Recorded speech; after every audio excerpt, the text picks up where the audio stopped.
নসিহত তো তোমার দিছি, আর কিরা বাকি আছে তাদের কও। এ তো আমাকে উপরে শয়তান শয়তান আর কয়টা খোঁজ। আমি তখন বিভাগে পড়ি দি সব করে একসাথে বানাবানি। এই দাঁড়া, আরে এ তো আমাকে করে দিল। আসসালামু আলাইকুম। ওয়ালাইকুম রোজা আসসালাম। রমজান মাসে হাফ প্যান্ট পরে দিকে, তোমার তো জাঙ্গে পড়ার কথা। এ শয়তান দাইনি কালকে তোমার নসিহত শুনতে না এ তো রোজা আছে। হ্যাঁ, আমি রোজা আছি। যেভাবে রোজা রয়েছি কেন খাওয়া দেবো, কালকে জানো রোজা থাকবে না। এই আজকে মারার দরকার নেই।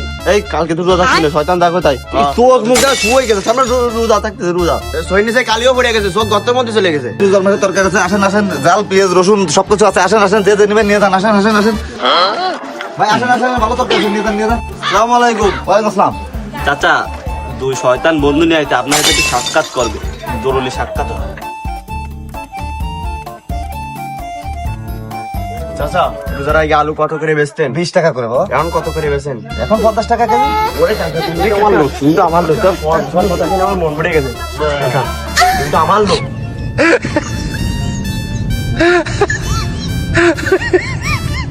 কাকা এ জাল আগে রোজার আগে কত করে বেচতেন?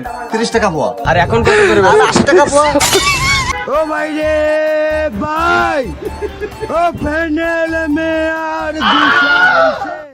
কাকা, এই পিস কত করে বেচতেছো? ওই যে আগে যে দামে বেচছিলাম ওই দামেই আছে। কি কও কাকা, ওই রহিম কাকা বেচতেছে 100 টাকা পিঁয়াজের কেজি, আর তুমি কম বেচতেছো।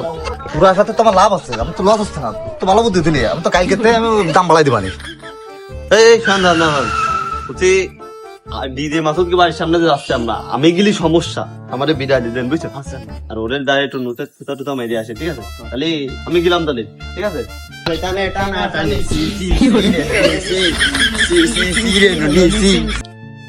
রোজার মাসে আল্লাহ আমার হৃদায়ত দিছে, যাই জোহরের নামাজটা পড়েই আসি। কোন যাচ্ছেন? রোজা রয়েছি তো তাই জোহরের নামাজটা পড়তে। আরে আল্লাহ, একটুই পড়েছেন কিন্তু এটা তো চুলির গেটাবি নষ্ট হয়ে যাচ্ছে। তুই পড়বেন না, ধরেন। এই, আমি তোমাকে কথা শুনবো কেন? আমি আমার জুতি চলবো।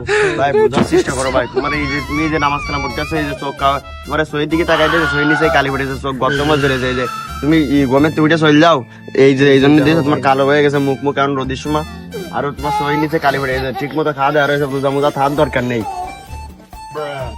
আসলে তো এটা তো ঠিক কথাই করছে, শরীরটা খারাপই হয়ে গেছে। দোষ নামাজই পড়বো না, গম পড়ি গিয়ে। আমাকে ভিটামিন কাজ করছে প্রথমবার, আমার লাস্টে আমার ভিটামিন কাজ করেছে।